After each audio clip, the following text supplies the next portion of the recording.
and makes our state, where is it? Makes the state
F1, F2 in, still sitting there.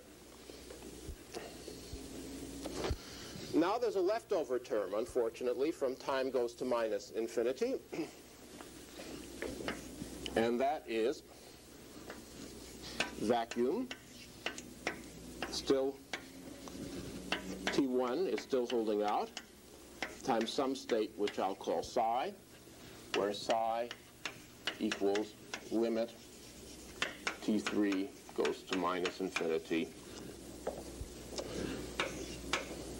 psi prime, G2, no, G1, yeah, G2 of T adjoint F1, comma, F2 in. I don't know that's zero because I'm not excluding forward scattering, so there may be indeed be some non-zero result there. It's pretty clear, one can prove shortly, in very short order, that this is T3. Sorry, T2. Has to educate, and he is bound to a pattern of specialized abilities which he will remain with as long as he lives.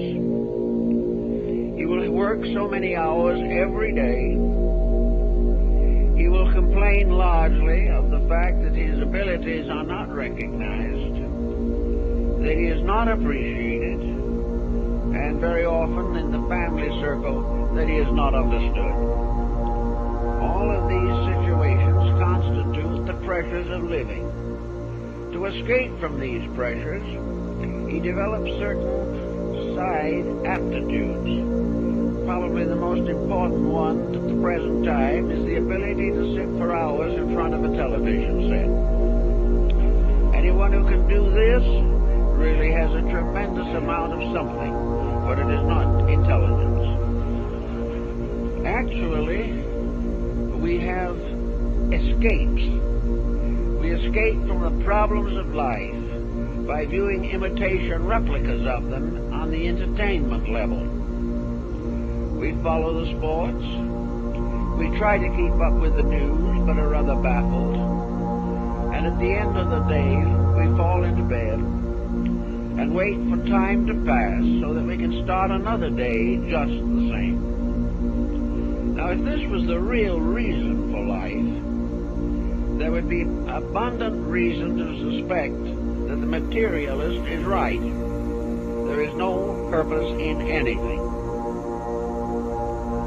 But actually, the materialist is unable to prove his point, because he is talking about something that is alive.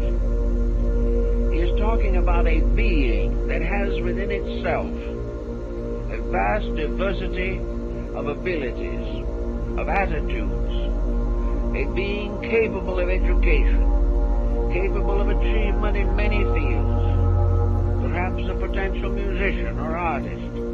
We do not know what is in this being, but we know that it has come here, that it is partly developed, that it has some abilities and many debilities, that it seems to be going nowhere, but it is moving forever along the road of time. Time is the measure of its duration in this dimension of existence. Some people are suspecting that there is a real purpose for life, and that by one cause or another this purpose is being frustrated every day. Also, it becomes obvious that many persons who might have had a valid purpose have been frustrated by circumstances and forced to join the others in a comparatively meaningless existence. Realizing these things, it seems that those who really wish to prove that life is significant must take hold of their own abilities, take hold of their own natures, and try to release or develop talents, capacities, and dimensions of consciousness which will enrich their lives. Problems come for apparently one primary reason. They must be solved. And the solving of problem is one way in which the internal of the human being is released into manifestation. If there were no problems, we would probably sit back in a condition of perpetual inertia. Human thinking, the concept. We are forced to meet circumstances. Human thinking, the concept of ahimsa, trembling. Not only remain idea, but 1,000 years into practice. So, non-violence is very, very urgent and special. In ancient time, okay, people, different continent, different country, they remain all the competing traffic, more or less self-sufficient.